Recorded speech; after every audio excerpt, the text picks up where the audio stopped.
அண்மை செய்தியை பார்த்து வருகிறோம். இரட்டை கொலை சம்பவத்தில் மூன்றாவது நபரும் கைது செய்யப்பட்டிருக்கிறார். ஏற்கனவே ராஜ்குமார், தங்கதுரை என்ற 2 பேர் கைது செய்யப்பட்டிருந்தனர். தற்பொழுது மூன்றாவது நபரை போலீசார் தேடி வந்த நிலையில் மூன்றாவது நபரும் கைது செய்யப்பட்டிருக்கிறார். அது குறித்தான அண்மை செய்தியை பார்த்து வருகிறோம்.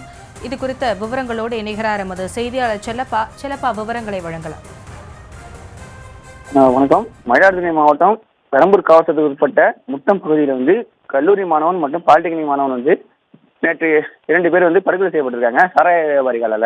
இந்த சம்பவம் மயிலாடுதுறை மாவட்டத்தில் பெரும் பரபரப்பை ஏற்படுத்தியுள்ளது. இந்த நிலையில முட்டம் வடக்கு தெரு பகுதியில் ராஜ்குமார், தங்கதுரை, மூவேந்தன் ஆகிய 3 பேர் சாராய வியாபாரம் செய்ததாகவும் இதை ஜெய்ஹரிஸ் சக்தி ஹரிஸ் 2 பேரும் காவல்துறையில் தகவல் அளித்ததாகவும் கூறப்பட்டதாக கூறி இந்த ராஜ்குமார் மற்றும் தங்கதுரை, தம்பிதுரை, மூவேந்தன் ஆகிய 3 பேரும் சேர்ந்து நேற்று நள்ளிரவு இந்த 2 மாணவர்களையும் கத்தியால் குத்தி கொலை செய்துள்ளனர். இந்த சம்பவத்தால் மயிலாடுதுறை பெரும் பதட்டமும் ஏற்பட்டுள்ளது.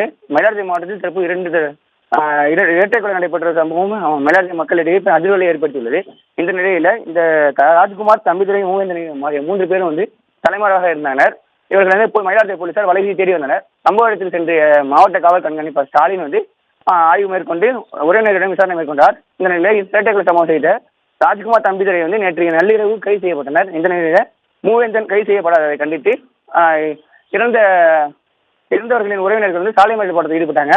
அதனைத் தொடர்ந்து தற்போது மூன்றாவது நபரான மூவேந்தனும் தற்போது கைது செய்யப்பட்டிருக்காங்க.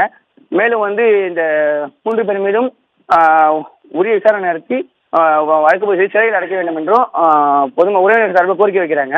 அது மட்டும் இல்லாமல் மயிலாடுதுறை மாவட்டத்தில் சாராய விற்பனை முற்றிலுமாக ஒழிக்கப்பட்டிருந்த சொல்லி வந்த நிலையில் தற்போது சாராய விற்பனை தொடர்ந்து 2 இரட்டை கொலை நடைபெற்றுள்ளது. மேலும் இன்னும் உறவினர்கள் உடலை வாங்க மறுத்து மருத்துவமனையிலே உடலை மார்ச்சரியில் வைக்கப்பட்டுள்ளது.